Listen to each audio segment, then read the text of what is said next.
Hey, this is Chris from Financial Modeling Education, and in today's video, I'm going to walk you through the big picture layout that I use when I do some scenario modeling. So this is just one sheet that I have in Excel, and I have a couple years of history here, followed by a budget. So this is presumably the current year. And then I have a bunch of years for the outer year forecast where we really don't know what's going to happen in the future.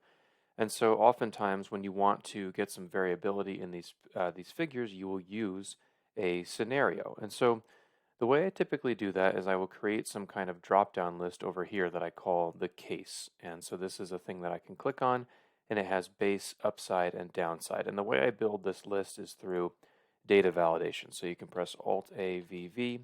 It brings up this little window here, and I'm changing it to a list, and I've just typed in the different things that I want to appear in the list. So I've written base, upside, and downside. If you want this to be a little bit fancier, you could reference a range, and sometimes I will do that in more advanced models, but for this one, it's just not overly necessary. So once I have my list, then I want to model out the different scenarios that I need based on the case. So as an example, I've got my base case, which just means like, what do we kind of normally think is going to happen? Then there's what's called the upside case, which is, hey, what happens if everything goes really well? And then there's the downside case, which is, well, what happens if things don't go so well?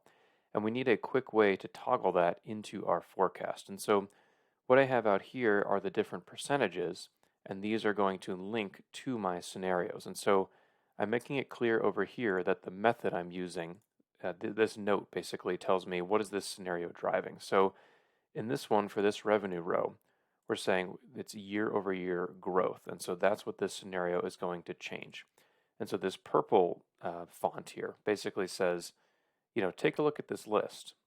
And depending on what you see, then just select the correct scenario. So it says if it's the base case, well, then pull the base case. If it's the upside case, then pull the upside case. And then otherwise, just pull the downside case because that's the only one that's left. This is a pretty simple scenario builder because it only has 3 scenarios. You can also use the choose function, or if you want to be fancier, you could use some kind of lookup, and I will do that at times. But for something like this, fairly straightforward. So as I change this list, just put it to base case, you might not have noticed this, but the tens drop down to the 0. And if I make it downside, then it goes to that negative 15. So it's referencing over here in the downside case. So if I put this back to, I think it was on the upside case, I get these figures that are going to flow through my model. And what happens here is my outer year forecast changes because this is now referencing the prior period plus the growth assumption. So this is a fairly basic layout for a model that is done at the annual level. If you were going to go through and do it at the monthly level, well, some of this information would have to flow through a monthly model, which I don't have here. The most important takeaway from this is you want to have what I call the live case. You do all your scenario modeling here, and then this information is going to flow through the details. You don't want your detailed stuff to have all of this if-then stuff. It's just going to make it too complicated. You want your live scenario to update here. It flows through the details, and then the output comes out back here.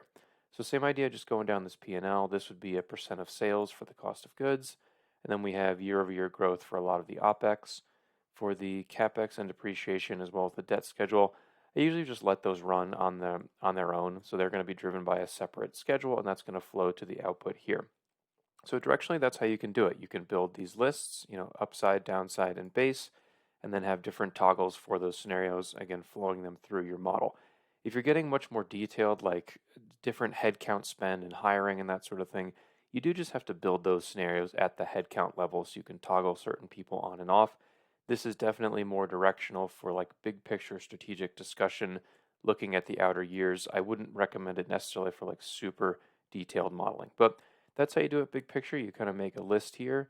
You have all your different scenarios on the side, and then you have what I call the live scenario that just references the list and then pulls the active scenario through your model.